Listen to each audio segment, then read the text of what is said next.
Now for Cayley-Hamilton theorem, okay, simply what we have to write again, characteristic equation, which already we know that lambda cube minus s1 lambda square plus s2 lambda minus determinant of a is equal to 0.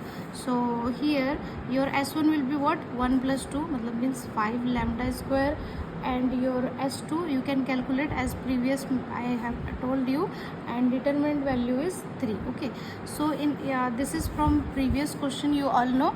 Now simply for Cayley-Hamilton theorem you have to replace lambda by a. Okay, you have to replace. Okay, so it will now a cube minus 5a square plus 7a minus 3i equals to 0.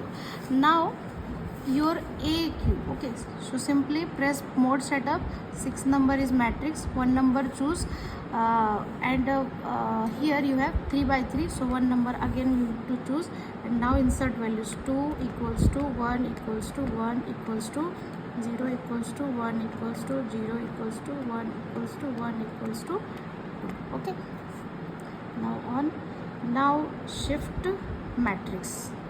Here 3 number is matrix A, square multiply shift matrix 3 and simply you can see. So ये जो hidden है ना black shade में दिख रहा है वो ये नंबर है 14 number.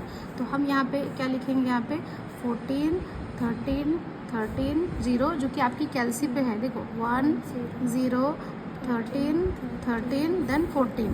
now similarly I think you all can write a square also. अभी a square के लिए आपको फिर से कुछ करने का ज़रूरत नहीं, शिफ्ट बटन दबाओ, मैट्रिक्स करो, 3 नंबर बटन प्रेस करो, स्क्वायर करो, directly you will get square.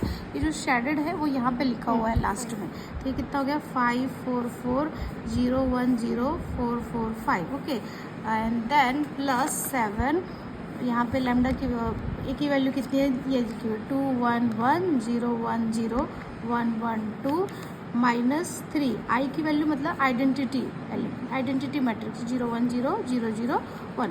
अब इसके बाद आपको इक्वल टू सिर्फ 0 नहीं लिखना है, आपको पूरा क्या लिखना है 0 0 0 0 0 0 ये आपको लिखना है. ओके, एंड लिख देना है हेंस वेरीफाइड. तो up to here you will get 3 marks. Now for A inverse, okay, here written that use it to find A inverse. So simply what you have to do, you have to mention this is as equation number 1. Now you have to write that in equation number 1 we multiply A inverse. Okay, we multiply A inverse. So now it will become A square and this will be A, and now जहाँ पे A है वहाँ पे आपको I लिखना चाहिए. Okay, minus 3 A inverse equal to 0.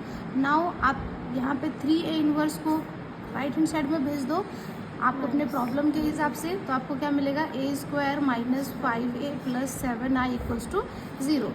Now इसके बाद आप क्या करो, यहाँ पे ये जो है a स्क्वायर की वैल्यू आपको पता है, आपने पिछले स्टेप में किया है, आपको a का भी वैल्यू मालूम है, देन आपको आइडेंटिटी एलिमेंट्स भी मालूम है. आप इसके बाद ये नोटेशन लगाओ एंड डायरेक्टली a इन्वर्स लिख करके आप कैल्सी का यूज़ करो. आपने ऑलरेडी डेटा फीड किया हुआ है. सो हम क्या करेंगे, शिफ्ट बटन दबाएंगे, मैट्रिक्स करेंगे, 3 नंबर, यहाँ पे देखो ये इन्वर्स दिख रहा है ना, इक्वल्स टू करेंगे तो हमारा वैल्यू ये देखो, ये जो डेसिमल ये जो है ना, ये क्या लिखा है 2/3, एक्चुअली ये क्या है 2/3. अगर हम सेकंड में जाएंगे तो हमको दिखाई देगा ये -1/3.